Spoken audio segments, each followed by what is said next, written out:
E aí, pessoal da RKVET, tudo certo? Bem-vindos a mais um desafio clínico.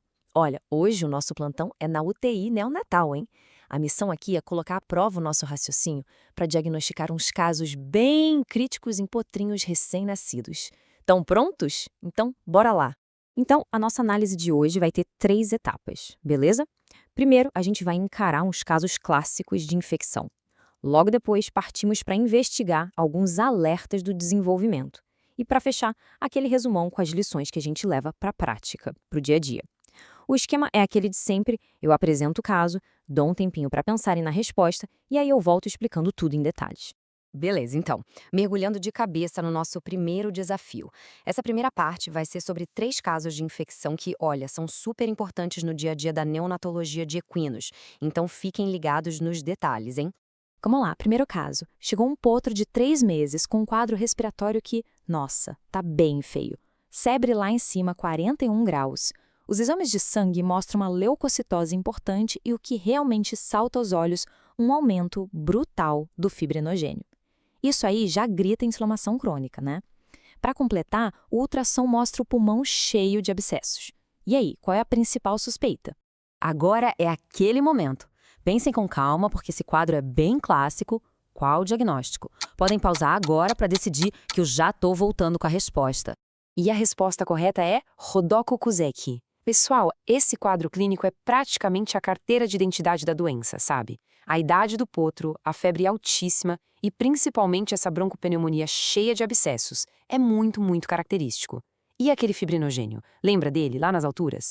Ele é uma proteína de fase aguda, e um valor tão absurdo assim mostra que tem um processo inflamatório crônico pesado acontecendo, que é exatamente o que a formação de abscessos pulmonares causa.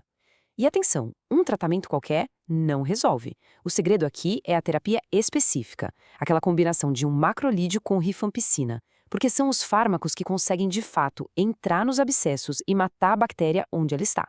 Bora pro segundo desafio, então. Agora a gente está falando de um neonato mesmo, com só 3 dias de vida. O potrinho chega em choque, hipotérmico e com as mucosas, sabe, cheias de petequias. Isso é um sinal clássico de choque séptico. Para piorar, o histórico dele já aponta uma falha de transferência passiva. A equipe está com a seringa na mão, pronta para entrar com antibiótico, mas qual é o procedimento diagnóstico que tem que obrigatoriamente ser feito antes da primeira dose? Pensem aí, qual é o padrão ouro num caso desses de septicemia? Pausem um pouquinho e já voltamos. A resposta certa é coleta de sangue para hemocultura. E o porquê disso aqui é a lição mais valiosa do caso. Num potro séptico, a gente sabe que cada segundo conta. Mas começar o antibiótico sem coletar sangue para hemocultura antes é um erro que não podemos cometer. É a hemocultura que vai nos dizer qual é a bactéria exata que está causando o problema e, mais importante ainda, a quais antibióticos ela é sensível. Com esse resultado na mão, a gente consegue ajustar o tratamento para ser o mais certeiro possível. Isso faz toda a diferença para salvar a vida do potro. Ok, nosso terceiro caso é um 2 em 1, uma comparação. Imaginem a cena: 2 potros, o A e o B. Os dois têm uma alteração ali no umbigo. O potro A tem um abaulamento que é molinho, não dói nada e a gente consegue reduzir, sabe? Empurrar para dentro. Já o potro B, a história é outra. O umbigo tá quente, super dolorido ao toque e ainda por cima com secreção purulenta. E aí, como é que a gente nomeia essas duas coisas? Saber diferenciar essas duas condições é básico na rotina. Pausem aí e escolham a alternativa certa. Mandou bem quem respondeu hérnia umbilical para o potro A e onfalite para o potro B. É exatamente isso. O potro A tem uma hérnia umbilical clássica, que nada mais é que um defeito estrutural, uma falhinha no fechamento do músculo. Agora, o potro B tem uma onfalite, que é uma baita infecção bacteriana ali nas estruturas do umbigo. Entendem a diferença? Um é um problema anatômico, o outro é uma emergência, uma porta aberta para sepse. E na prática, a palpação mata a charada. Sentiu dor, calor e viu secreção? Isso aí tá gritando infecção. Show de bola! Fechamos a parte de infecções, agora a gente vira a página e entra no nosso segundo bloco de desafios, focado em problemas de desenvolvimento e tudo que pode acontecer ali ao redor do nascimento. Esse próximo caso é para testar nossa interpretação de exames de laboratório. A história é a seguinte: um potro que teve um parto bem complicado, sofreu asfixia e já tinha um histórico de problemas com a placenta da mãe. A pergunta é: Qual marcador no exame de sangue coletado nas primeiras 24 horas vai ser o sinal mais confiável para nos dizer que esse potro sofreu com falta de oxigênio? Essa é para pensar um pouco na fisiopatologia.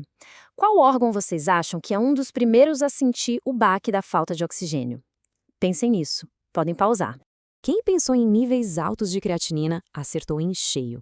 E o porquê é o mais importante. A falta de oxigênio durante o parto, a hipóxia, causa um dano renal agudo. Pensa só, os rins são super sensíveis a isso, principalmente num potrinho que acabou de nascer. Eles simplesmente param de funcionar direito, de filtrar o sangue. O resultado? A creatinina, que era para ser jogada fora na urina, começa a se acumular no sangue. Por isso que uma creatinina alta num recém-nascido é um baita sinal de alerta para sofrimento perinatal. Vamos para o nosso último desafio de hoje. A gente tem um potro prematuro que nasceu com 312 dias. Ele está com muita dificuldade para ficar de pé e tem 2 problemas ortopédicos bem visíveis. O primeiro, o boleto dele parece que desaba, quase encosta no chão. O segundo, se a gente olha ele de frente, a perninha dele, abaixo do carpo, faz uma curva para fora, para o lado. Como é que a gente chama essas 2 coisas na terminologia correta? E aí? Bora usar os termos técnicos certinhos para descrever isso? Pausem aí para pensar um pouco. A resposta certa é frouxidão ligamentar e tendinha e carpus valgus. São 2 coisas diferentes, mas que vira e mexe aparecem juntas em potros prematuros, né? É um reflexo claro da imaturidade de todo o sistema músculo-esquelético.